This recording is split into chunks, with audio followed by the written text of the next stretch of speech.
Hello guys, இந்த power topic என்னென்னா classification of companies based on the control. அதாவது ஒரு கண்ட்ரோலை பேஸ் பண்ணி கம்பெனிஸை வந்து வகைப்படுத்துகிறோம். ஓகேங்களா? ஸோ அது வந்து பார்த்திங்கன்னா கம்பெனிஸ் ஆக்ட் கீழே தான் வருது. ஸோ எப்படி கவர்மெண்ட் வந்து பிரிக்கிறாங்கன்னு பார்க்க போகிறோங்களா? சரி, வாங்க வீடியோவில் போகலாம். ஃபஸ்ட்டு வந்து பார்த்திங்கன்னா holding company. So holding company பொறுத்தவரைக்கும் பார்த்தீங்கன்னா a company that has control over the more subsidiary companies. ஓகேங்களா? சப்சிடரி கம்பெனி மேலே உங்கள் கண்ட்ரோல் இருக்கும். Either by owning more than 50% of voting shares. ஓகேங்களா? அதாவது 50% ஓட்டிங் ஷேருக்கு மேலே இவங்ககிட்ட இருக்கும். By controlling composition of the board of directors. அதாவது அவங்க போர்ட் ஆஃப் டைரக்டர்ஸ் அவங்க கண்ட்ரோல் வச்சிருப்பாங்க சொல்கிறாங்க. ஓகேங்களா? ஸோ இது தப்பு கிடையாது. ஏன்னா அவங்க ஷேர்ஸ் அதிகமாக அவங்க வச்சிருக்கிறதுனால இவங்க டிசிஷன் மேக் பண்ணலாம். ஓகேங்களா?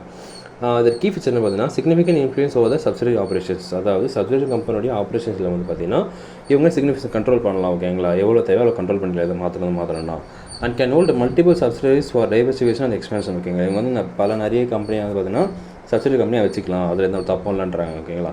ஃபார் எக்ஸாம்பிள் பார்த்தீங்கன்னா டாடா சன்ஸ் லிமிடெடுக்கு கீழே தான் பார்த்தீங்கன்னா ஹோல்டிங் கம்பெனியாக வேரிய டாடா கம்பெனிஸ். ஓகேங்களா? டாடா சன்ஸ் கம்பெனி கீழே தான் எல்லா டாடா கம்பெனியும் கீழே வர சொல்கிறாங்க. ஓகேங்களா? தென் வந்து பார்த்தீங்கன்னா subsidiary company. So subsidiary company ஒன்று பார்த்தீங்களா, அதுனா என்ன பார்த்தீங்கன்னா a company controlled by another company. ஓகேங்களா? அதாவது company control by holding company நம்ம சொல்லலாம். ஹோல்டிங் கம்பெனியால் கண்ட்ரோல் பண்ணுற கம்பெனி தான் subsidiary company. Through ownership of more than 50% of it shares or control of this board. ஓகேங்களா? அதாவது இந்த கம்பெனியோட 50% ஷேர் வந்து ஹோல்டிங் கம்பெனிக்கிட்டே இருக்கும். அவங்க அது மூலமாக கண்ட்ரோல் பண்ணுறான்னு சொல்லலாம். கீ ஃபீச்சர் என்னன்னு பார்த்தோன்னா ஆப்ரேட்ஸ் செப்பரேட் லீகல் என்டிட்டி. இது வந்து பார்த்தீங்கன்னா தனியான ஒரு லீகல் கம்பெனியாக தான் செயல்படும். பட் இருந்தாலும் under the influence of holding company. அதாவது ஹோல்டிங் கம்பெனி இன்ஃப்ளூயன்ஸ் கீழே அது செயல்படும் சொல்கிறாங்க. Subject to consolidated financial reporting with holding company. ஓகேங்களா? அதாவது ஃபினான்ஷியல் ரிப்போர்ட் பார்த்தீங்கன்னா கன்சாலிடேட்டாக இருக்கும், ஹோல்டிங் கம்பெனியோட சேர்த்து கொடுப்பாங்க சொல்கிறாங்க. இது எக்ஸாம்பிள் என்ன பார்த்தீங்கன்னா ஜாகுவார் லேண்ட் ஓவர் வந்து பார்த்தீங்கன்னா டாடா மோட்டர்ஸ் கீழே வருது சொல்கிறாங்க. ஓகேங்களா? அது டாடா மோட்டர்ஸோடைய சப்சிடரி கம்பெனி தான் ஜாகுவார் லேண்ட் ஓவர் சொல்கிறாங்க. ஓகேங்களா? அதான் next associate company. So associate கம்பெனின்னு என்னென்னு பார்த்தோன்னா ஏ கம்பெனி வச்சு another company as a significant influence இருக்குன்னு சொல்கிறாங்க. யூஸ்வலி பை ஓனிங் அட்லீஸ்ட் 20% of voting power but not subsidiary. அதாவது நம்ம லாஸ்ட் டைம் பார்த்த சப்சிடரி கம்பெனி வந்து பார்த்தீங்கன்னா 50% ஆர் மோர் ஷேர் வச்சுருந்தா அவங்க இன்ஃப்ளூயன்ஸ் பண்ணலாம். பட் இதில் வந்து பார்த்தீங்கன்னா அசோசியேட் கம்பெனின் போது ஓன்லி 20% ஆஃப் ஓட்டிங் ஷேர். இது வந்து இதுக்கு பேர் வந்து சப்சிடரி கிடையாது, அசோசியேட் சொல்லுவாங்க. ஓகேங்களா?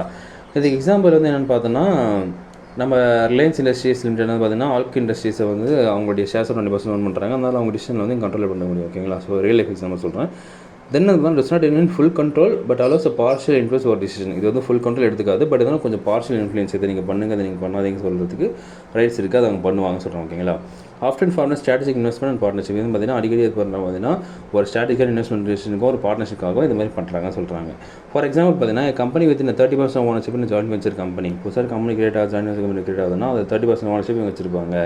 ஸோ ஜஸ்ட் லைக் தட் இப்போ நான் சொன்ன அந்த ரிலையன்ஸ் அந்த ஆலாக் இண்டஸ்ட்ரீஸ். ஓகேங்களா? அந்த மாதிரி நெக்ஸ்ட் பார்த்தீங்கன்னா கவர்மெண்ட் கம்பெனி. ஸோ கவர்மெண்ட் கம்பெனின்றது பார்த்தீங்கன்னா ஏ கம்பெனி வேறு at least 51% of paid up capital share held by a central government or state government or jointly both. அதாவது ஒரு கம்பெனியோட ஷேர் வந்து பார்த்தீங்கன்னா 51% ஆஃப் ஷேரை வந்து சென்ட்ரல் கவர்மெண்ட் ஸ்டேட் கவர்மெண்ட் வச்சுருந்தாங்கன்னா அது கவர்மெண்ட் கம்பெனி சொல்கிறாங்க.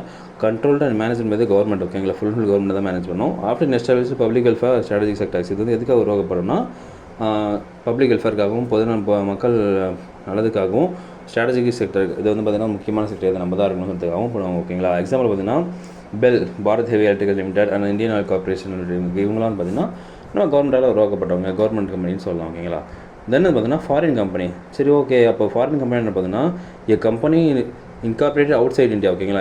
அந்த கம்பெனி பார்த்தீங்கன்னா எங்கே ரிஜிஸ்டர் பண்ணப்பட்டிருக்குன்னா வெளிநாட்டில் ரிஜிஸ்டர் பண்ணப்பட்டிருக்கோம். But operates condition business in India. அதாவது அந்த கம்பெனியோட ஆப்ரேஷன் வந்து இந்தியாவுக்குள்ளே நடக்கும்.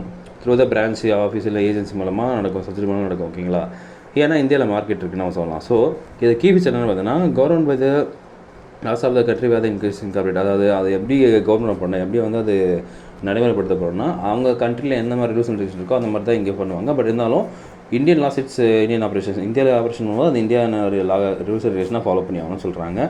Must register with the register of companies in India. இதை வந்து கண்டிப்பாக ஆர்ஓசிக்கே ரிஜிஸ்டர் பண்ணி தான் இருக்கணும்னு சொல்கிறாங்க. ஓகேங்களா? ரிஜிஸ்டர் ஆஃப் கம்பெனிஸ்க்கு ரிஜிஸ்டர் பண்ணிடணும்.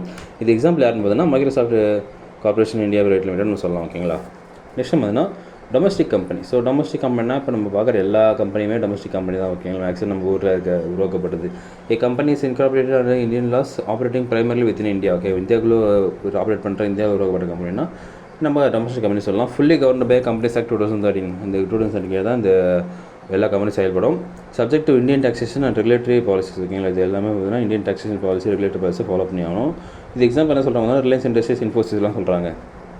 நெக்ஸ்ட் பார்த்தீங்கன்னா listed company. So listed companies பொறுத்த வரைக்கும் பார்த்தோன்னா a company where's shares are listed in trade in recognised stock exchange. அதாவது நம்ம இந்தியாவில் இருக்க NSE ஸ்டாக் எக்ஸ்சேஞ்ச் வந்து எந்த ஒரு ஷேர் லிஸ்ட் ஆகி ஷேரை வந்து வாங்கி வித்துட்ருக்காங்க, ட்ரேட் ஆகிட்டு இருக்கோ அதில் வந்து பார்த்தீங்கன்னா லிஸ்டட் கம்பெனி கீழே வரும். இது கீ ஃபீச்சர்ஸ் என்னென்னு பார்த்தீங்கன்னா control partial by public share holders. ஓகேங்களா, ஏன்னா பப்ளிக்ஸ் வந்து அவங்க அதில் அவங்க பங்கு இருக்குது, ஏன்னா வாங்கி வைக்கிறாங்க இல்லைங்களா. அதனால் regulated heavily by the securities and exchange board of India. SEBI வந்து ஹெவியாக கண்ட்ரோல் பண்ணுவோம் அந்த மாதிரி லிஸ்டட் கம்பெனிஸை. Ensuring transparency and regular disclosures. அது வந்து கண்டிப்பாக எந்த ஒரு தப்பு நடக்காத அளவுக்கு டிரான்ஸ்பரன்சியாக இருக்கணும். அந்த ரெகுலராக வந்து டிஸ்கஸ் பண்ணணும், நீங்கள் எவ்வளோ ப்ராஃபிட் பண்ணுறீங்க, எந்த மூலமாக பண்ணுறீங்கன்னு சொல்லிட்டு.